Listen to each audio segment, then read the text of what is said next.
모든 맥도날드가 쓴 내면 세계의 질서와 영적 성장이라는 책을 보면 이런 질문을 던지고 있습니다. 당신은 쫓기고 있는가? 아니면 부르심을 따르고 있는가? 그래서 두 종류의 사람이 등장을 하는데, 첫째는 쫓기는 사람은 자기가 주인 되어서 살아가는 사람을 뜻합니다. 그래서 자신의 인생을 스스로 계획하고 자기가 정한 성공을 향해서 달려가기 때문에 지나치게 분주하고 바쁘고 쫓기는 삶을 산다는 것입니다. 더 많이 가지고 더 높이 올라가면 행복할 것이라고 하는 도처에서 속삭이는 현대를 살아가면서 대부분의 많은 사람들이 이렇게 살아가고 있다는 거죠. 그래서 바쁠수록 자신이 중요한 사람으로 여겨지고 다른 사람들에게도 그렇게 비춰지리라고 여기면서 생각합니다. 바쁘니까 친구도 가족도 없고 가던 길을 멈춰서 하늘을 쳐다볼 시간도 없습니다. 그저 열심히 노력해서 성공하는 것이 인생의 최고의 목적이라고 생각하면서 달려가는 것입니다. 또 하나의 부류는 바로 부름을 받고 살아가는 사람들인데, 이 사람은 정체성을 잃어버리고 외적인 요구에 쫓겨다니지 않습니다. 이 사람은 자신이 인생의 주인이 아니고 하나님을 인생의 주인으로 삼는 사람이고 내적인 질서가 있는 사람입니다. 그래서 주님의 인도하심을 따라서 우선순위 가운데 움직입니다. 자기의 것으로 소유하려고 하지 않습니다. 일의 목표도 주인이 되고 일을 통하여 얻는 것도 주인이 주신 것이기 때문에 그렇게 과도하게 인정받으려고 하지 않습니다. 그러니까 평안을 잃어버릴 일이 없는 것이죠. 자기 자신을 과대평가하지 않고 그저 주인의 일에 최선을 다할 뿐입니다. 여러분, 우리들은 어떻게 살아가고 있습니까? 이 쫓기는 삶을 살아가는 사람에게 나타나는 현상이 있는데, 바로 함몰 웅덩이 증후군이라는 거예요. 외부에서 누르는 압력이 내면이 가지고 있는 에너지보다 더 클 때에 길에도 싱크홀이 생기는 것처럼 마음에도 함몰 웅덩이가 생겨서 자아상실, 우울증, 무기력, 탈진을 경험하게 된다는 것입니다. 우리가 내면 세계에 집중하지 아니하고 외부 것을 추구하면서 살아가다 보면 얼마든지 겪을 수 있다는 거죠. 우리들은 하나님께 부름받은 사람들이에요. 내가 주인이 아니고 예수 그리스도를 주인 삼고 항상 그리스도 중심적인 삶을 살아가는 것이 바로 그리스도인들의 삶이라고 말할 수가 있는 것입니다. 사도 바울이 감옥에서도 흔들리지 아니하고 오히려 빌립보 교회 성도들을 위해서 기쁨으로 간구할 수 있는 이유도 바로 그리스도 중심적인 삶을 살았기 때문에 그런 것입니다. 그렇다면 그리스도 중심의 삶을 사는 것이 어떤 것인가? 그리스도 중심적인 삶을 사는 사람이 나타나는 몇 가지의 특징이 있는데, 오늘 본문을 통해서 살펴보기 원합니다. 첫 번째로, 그리스도 중심의 삶을 살면 환경을 새로운 시각으로 바라보게 된다는 것입니다. 이 빌립보서를 쓸 당시에 바울이 풀려나게 될지에 대해서는 제대로 확신할 수 없는 그런 상황이었습니다. 물론 후에 2차로 다시 감옥에 투옥이 되었지만, 감옥에 있는 상태는 재판 여부에 의해서 얼마든지 사형을 받을 수 있는 그런 가운데 있었던 것입니다. 그래서 빌립보 교회 성도들의 걱정이 이만저만이 아니었어요. 얼마나 걱정이 되었겠어요? 이 바울의 투옥으로 인해서 복음 전하는데 큰 장애가 되는 것으로 사람들은 여기고 있었다는 것입니다. 왜 하나님께서 역사하지 않고 계시는 것일까? 하나님이 권능의 팔로 좀 건져내시지 왜 감옥에서 몇 년 동안 갇혀있게 하는 것일까? 바울과 같이 이런 중요한 사도를 묶어두고 계시는 것에 대해서 사람들은 이해할 수가 없었던 것입니다. 사도 바울은 이 빌립보 교회 성도들의 염려를 알기에 이렇게 증거를 합니다. 빌립보서 1장 12절이에요. 형제들아, 내가 당한 일이 도리어 복음 전파의 진전이 된 줄을 너희가 알기를 원하노라. 내가 갇혀 있는 것 때문에 염려하거나 걱정하지 마세요. 이것을 비극적인 것이나 비참한 일로 여기지 마세요. 오히려 도리어 복음의 진전을 이루었습니다. 여러분, 진전이라는 말이 군대 용어라고 그랬잖아요. 장애물을 뚫고 들어가는 거죠. 이 어려움들 때문에 오히려 복음이 더 전파되었다라고 말씀하고 있는 것이죠. 그래서 자신에게 일어난 일을 새로운 각도로 보는 거예요. 그러니까 그리스도 중심의 삶을 살면 하나님의 시각으로 세상을 바라보게 된다는 거죠. 여러분, 우리의 삶에서 중요한 것은 환경이 아니에요. 무슨 일이 일어났는지가 중요한 것이 아니고 우리가 어떤 시각으로 받아들이느냐에 따라서 얼마든지 달라질 수가 있다는 거죠. 감옥에 있는 두 사람이 같은 창살을 통해서 바깥을 보는데 한 사람은 그저 창살만 바라보는 거예요. 그러나 또 한 사람은 하늘에서 빛나는 별을 바라보고 있다는 거죠. 똑같은 눈으로 똑같은 시각으로 바라보는 것 같지만 서로 다른 것을 보고 있는 거예요. 여러분 길가에 지나가다 핀 꽃을 봅니다. 그냥 꽃에 불과하죠. 꽃밖에 못 보는 거예요. 그러나 윌리엄 위즈워즈는 이렇게 노래합니다. 가장 볼품없이 피어난 꽃 한 송이가 울지 못할 만큼 깊은 생각을 불러오네. 우리는 지나가다 꽃을 지나쳐 가지만 시인들은 이렇게 깊이 있게 꽃에 숨겨져 있는 의미를 아는 것처럼 그리스도 중심적인 삶을 살잖아요. 삶에 대한 시각이 단순히 눈에 펼쳐진 환경만을 바라보는 것이 아니고 그 환경 배후에서 역사하시는 하나님의 손길을 바라보게 되어진다는 거죠. 하나님이 왜 우리에게 고난을 허락하시는 것일까요? 우리를 깎고 다듬어서 더 성숙한 자리에 이르도록 하기 위해서요. 왜 하나님이 우리에게 고난을 주실까요? 우리가 하나님 앞에서 얼마나 무력한 존재라는 사실을 깨닫도록 하기 위해서. 때로는 이해할 수 없는 환경을 하나님께서 우리에게 허락하고 계신다는 거죠. 이런 시각을 가지고 살잖아요. 고난이 올 때 불평이나 원망이나 한숨으로 살지 않아요. 여러분 우리는 차가 막히면 무조건 나쁜 일이라고 생각하기가 쉬워요. 길거리에다가 시간을 다 버리면 얼마나 스트레스를 받아요. 그런데 차가 막혀서 늦은 도착으로 인해서 좋은 일이 생길 수도 있다는 거예요. 세계무역센터 부수석 총재였던 이희돈 장로님 작년에 돌아가셨는데 이분의 간증에 등장합니다. 9.11 테러 당일에 아주 중요한 회의에 가기 위해서 뉴욕 공항에 다른 때보다 더 일찍 도착을 했는데 그날따라 안 나던 배탈이 난 거예요.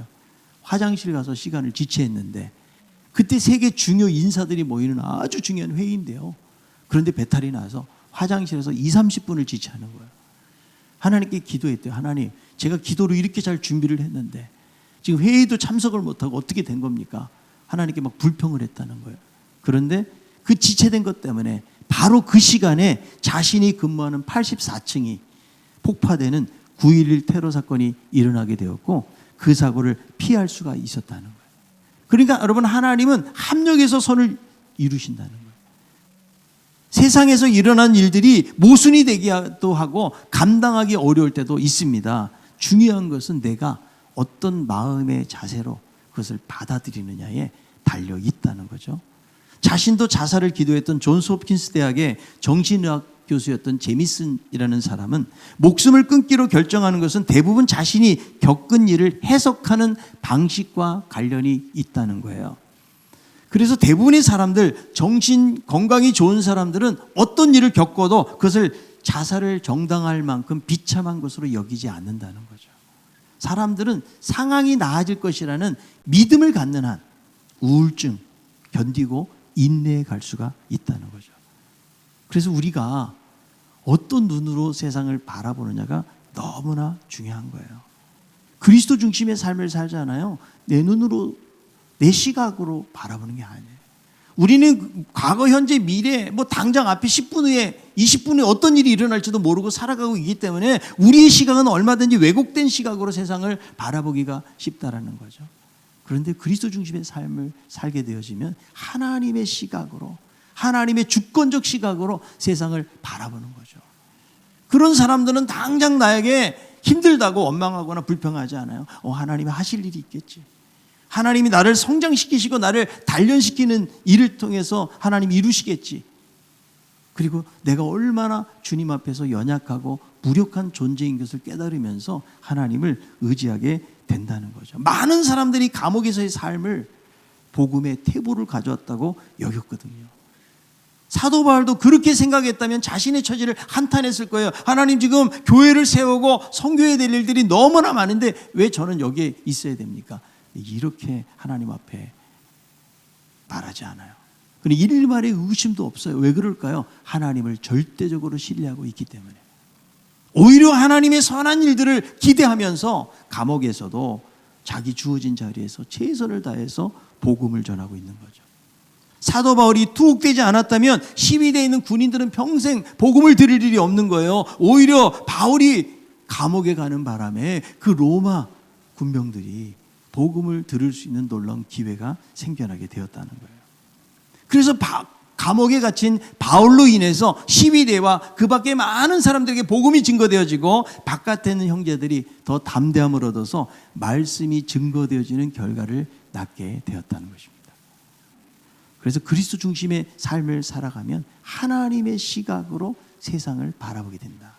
두 번째로는 자기 자신에 대한 관심보다는 복음 증거를 최우선의 삶을 살게 되는 것을 볼 수가 있는데, 사도 바울이 감옥에 갇혀 있는 동안에 감옥 내에 있는 그 사람들에게 복음이 증거될 뿐만 아니라 형제 중에 다수가 복음을 더 담대하게 전했다고 말씀하고 있거든요. 그래서 15절부터 보니까 다양한 동기를 가지고 복음을 전하는 거예요. 어떤 이들은 투기와 분쟁으로, 어떤 이들은 착한 뜻으로 전파한다. 아니 여러분, 복음을 증거하는데 왜 순수하지 못하고 어떻게 시기와 투기, 분쟁, 다툼으로 전할 수 있을까? 이런 생각이 들잖아요. 복음을 순수한 동기로 전하는 사람도 많았겠지만 그 중에는 바울이 감옥에서 몇 년 동안 갇혀 있는 동안에 바울의 비워진 자리에서 사역을 하면서 그동안 바울에게 쏠렸던 관심이 자기들에게 쏟아졌으면 하는 그런 마음을 가지고 있는 거예요. 은근히 좀 쌤통이다 이런 생각도 하고 시기하는 마음을 갖는 거죠. 자기 안에 이기적인 욕망들이 숨어 있는 거예요. 여러분, 교회에서도요, 전도를 제일 많이 하는 전도왕이 되면 해외여행 보내주고 금 몇 돈 드리고 심지어는 어떤 교회는 현금도 막 주더라고요. 그럼 지금보다 열심히 전도하시겠죠. 어떤 분이 그래요. 아니 목사님, 코로나인데 어떻게 3명을 전도해요? 제가 상금 준다 그러면 30명도 전도할 것 같아요. 그래서 여러분, 전도에 대해서 때로는 동기부여적인 측면에서 할 수 있어요. 그런데 그 열심 속에서 사행심이 조장이 되고 은근히 경쟁심이 생기고요. 순수한 마음보다는 내가 전도 가장 많이 해가지고 신강교에서 전도왕이 돼야지, 그런 명예심과 욕심이 생겨나게 된다는 거죠. 하나님께 영광 돌려야 되는데 내가 그 영광을 차지하게 된다는 거예요. 여러분, 나를 위해서라면요 못할 일이 없어요. 아니 주님을 위해서 일하라 그러면 뭐 시간도 핑계대고 여러 가지 많은 이야기들을 하지만 여러분, 나를 위해서는 열심히 기도도 하더라고요. 나의 가정을 위해서, 나를 위해서라면 열심히 하더라고요. 근데 정말 주님을 위해서라고 하면 우리는 시간을 내지 못하고 온전히 헌신하지 못할 때가 참 많이 있다라는 거죠. 사도 바울이 교회를 개척을 했잖아요.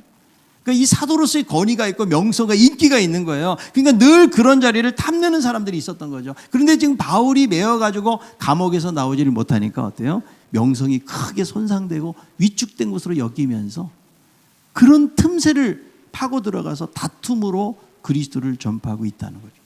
그런데 사도 바울은 의기소침하거나 낙담할 수도 있죠. 자기 연민과 절망감에 빠질 수도 있어요. 자기를 몇 년 동안 감옥에 묶어놓으신 하나님께 불평이나 원망을 쏟아놓을 수도 있거든요. 그리고 자기가 없는 동안에 시기와 다툼과 경쟁심을 가지고 복음 전하는 사람들이 못마땅할 수도 있잖아요.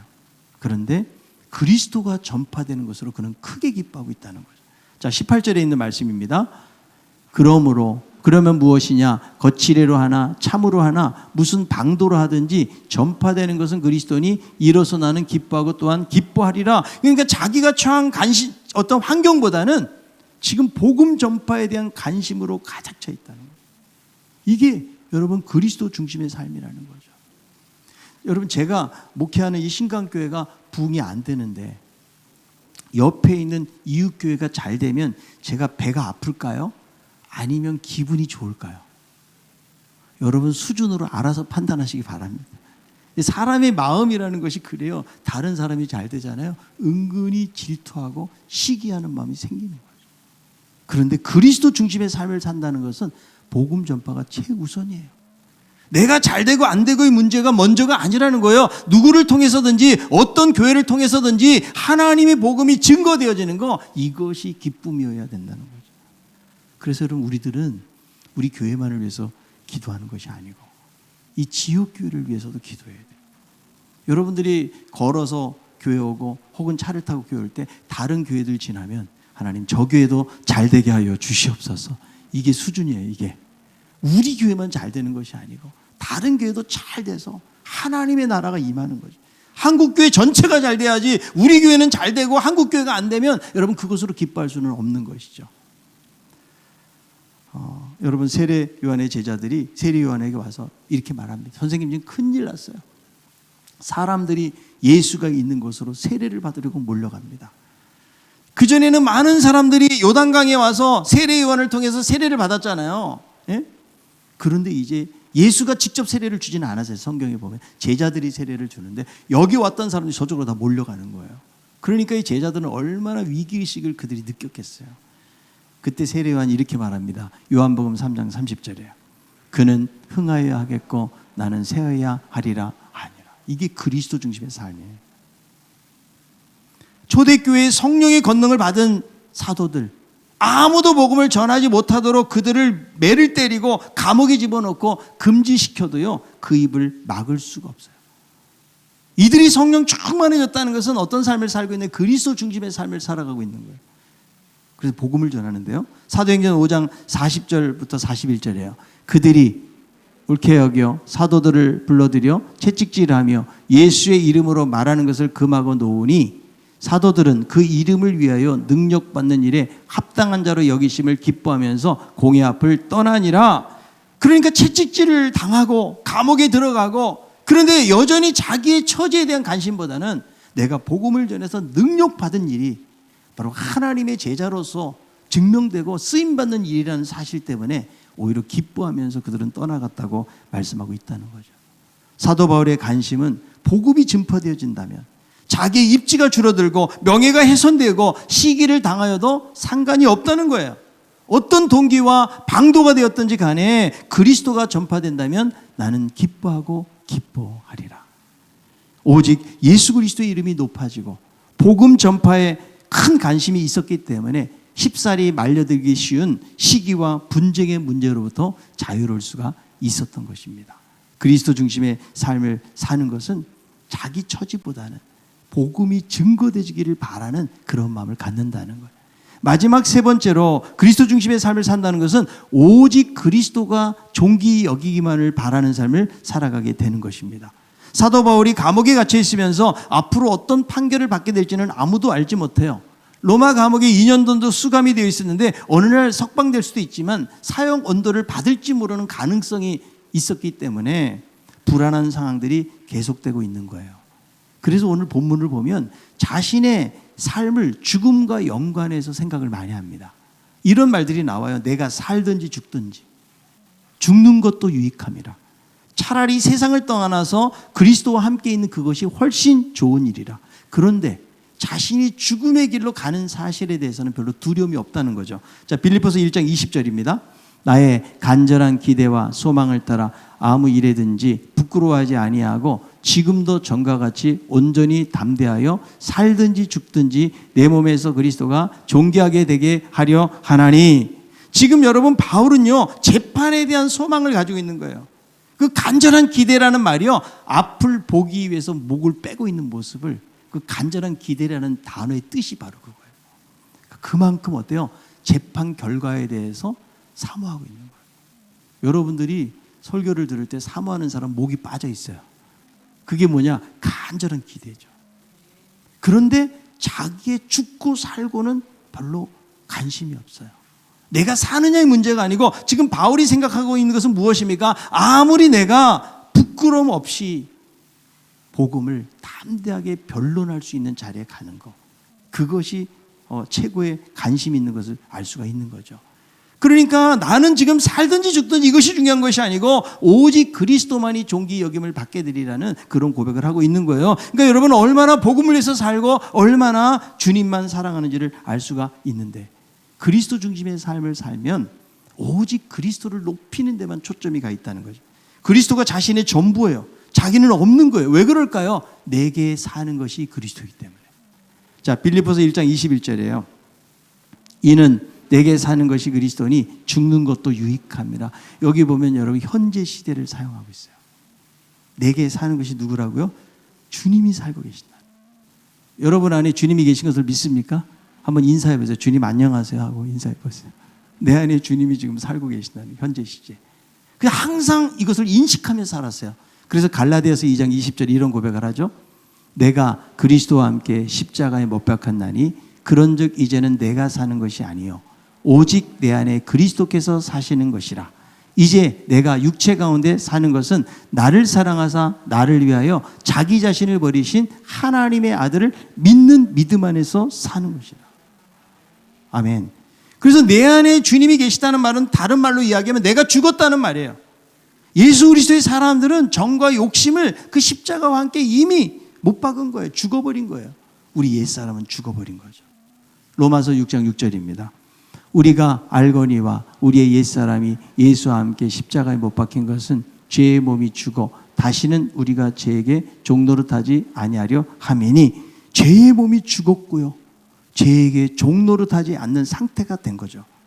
그래서 죄에 대해서는 죽은 자로 여겨지고 하나님에 대하여는 산 자로 여기는 새로운 삶의 자리로 가게 되었다. 그래서 여러분, 내 안에 주님이 계시다는 것은 무엇을 말하는 거냐면 주님이 나의 삶의 주인이시다는 거예요.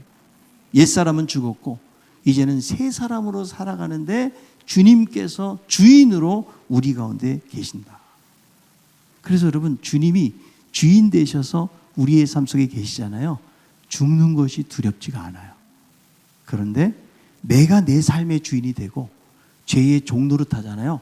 가장 무서운 게 죽음이에요. 히브리서 2장 15절. 또 죽기를 무서워함으로 한평생 매여 종노릇하는 모든 자들을 놓아주려 하심이니. 여러분, 내가 내 인생의 주인이 되어 살아가잖아요. 제일 무서운 게 뭐라고요? 죽음이라고요. 왜냐하면 인생은 죽음 앞에서 아무것도 할 수가 없어요. 죽음은 예고 없이 찾아오기 때문에 그런 거예요. 우리가 죽음에 대해서 아는 것 같지만 아는 게 하나도 없어요. 우리는 여러분 언제 죽을지 몰라요. 어디서 죽을지 알고 계십니까? 어떻게 죽을지 알고 있나요? 아무것도 몰라. 그래도 아는 게 있죠. 한 번은 꼭 죽는다는 거. 또 하나, 혼자서 죽는다는 거. 그리고 아무것도 가지고 갈 수 없다는 사실만 우리는 알고 있다는 거죠.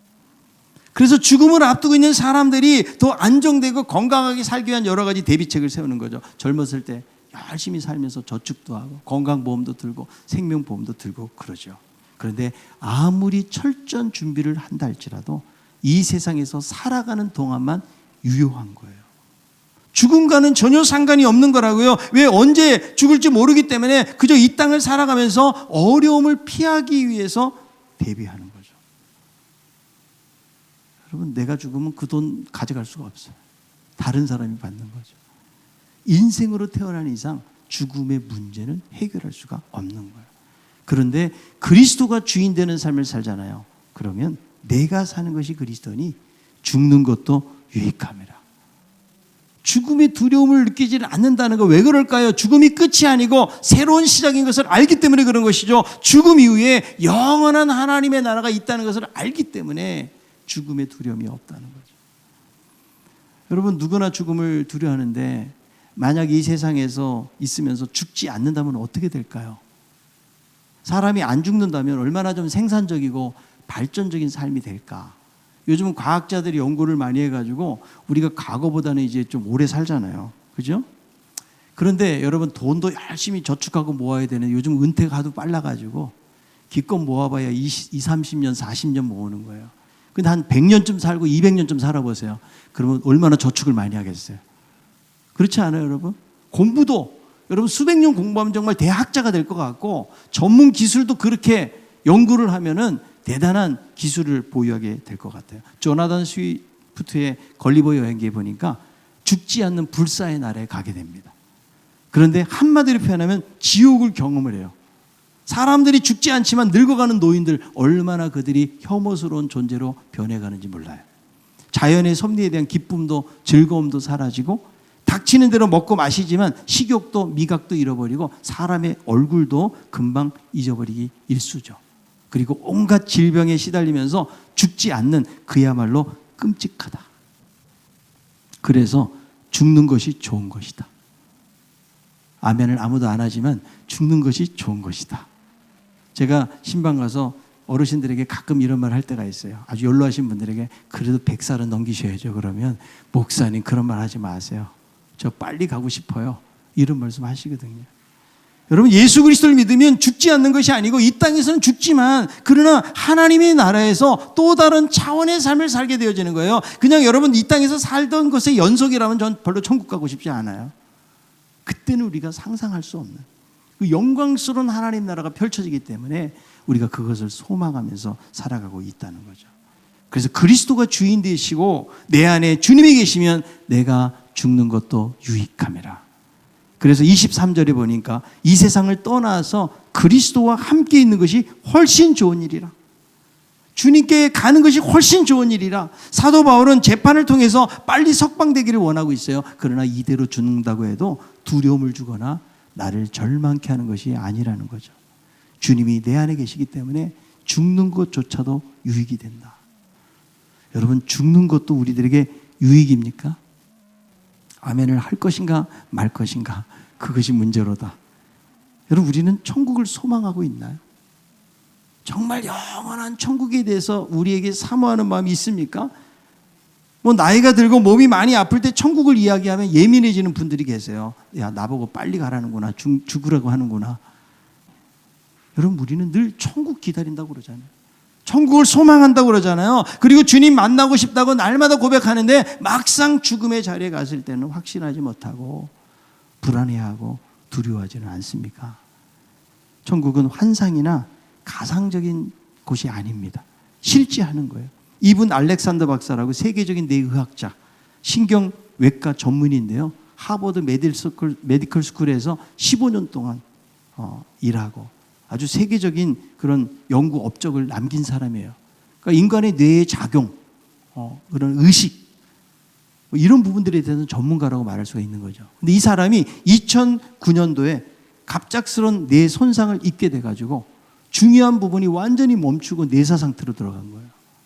그래서 회생 확률이 0%였다고 그래요. 근데 일주일 만에 이 사람이 천국을 체험하고 깨어나게 된 거예요. 그래서 천국의 증명이라는 책을 썼어요. 뉴스위크지, 권위 있는 뉴스위크지에서 천국은 있다라는 그런 주제로 이분 알렉산더 박사의 글이 실리기도 했는데, 이 사람은 천국을 경험하고 완전히 변화가 된 거예요. 그전에는 수많은 임사 체험들을 믿지 않았어요. 그냥 이것은 뇌의 어떤 작용들이라고 생각을 했는데, 자기가 직접 천국을 경험하고 나니까 사람이 죽은 다음에 끝나는 것이 아니고 또 다른 영원한 세계가 펼쳐진다는 사실을 이 사람이 깨닫게 된 것이죠. 이 사람은 원래 크리스찬 감리교 신자였어요. 그전에 믿지 않았대요, 천국을요. 이것을 경험한 이후부터 믿게 되었고, 이 궁극적인 진실을 알리기 위해서 내 과학자로는 매장될 수 있는 이런 책을 가지고 전 세계에 다니면서 이 사람이 간증하는 삶을 살고 있다는 거죠. 여러분, 죽는 것도 유익합니다. 아멘. 왜냐하면 죽음 다음에 영원한 세계가 있기 때문에. 우리 육신의 장막집이 무너지면 하나님이 주신 영원한 집이 있다고 성경은 우리에게 말씀해주고 있다는 거예요. 자, 그런데 우리가 두 가지 오리에 빠질 수가 있죠. 천국을 너무 소망하는 나머지 현실을 도외시하는 삶을 살아갈 수가 있고, 또 하나는 이 땅에서 살기 바빠가지고 궁극적인 천국을 잊어버리고 주신 사명을 소홀히 여기면서 살 수가 있다는 거죠. 사도 바울은 주님과 함께 있기를 원하지만 내가 육신으로 있는 것이 너희를 위해서는 더 유익하리라. 그는 살기만을 위해서 몸부림치지 않아요. 그런다고 삶을 포기하고 하늘나라만 바라보는 것도 아니라는 거예요. 죽음은 죽는 대로 유익하고, 살게 되면 하나님 주신 사명을 내가 잘 감당하겠다라는 그런 의지를 가지고 있는 거예요. 자기가 앞서가지 않아요. 한편으로는 천국을 바라보고 사모하지만 또 한편으로는 하나님께서 맡기신 그 사명, 최선을 다하기 위한 그런 삶을 사는 거죠. 그래서 살든지 죽든지 오직 그리스도만이 존귀 여김을 받게 되리라는 그런 고백을 하는 모습을 볼 수가 있는 거예요. 여러분, 우리들은 그리스도 중심적인 삶을 살아가고 있습니까?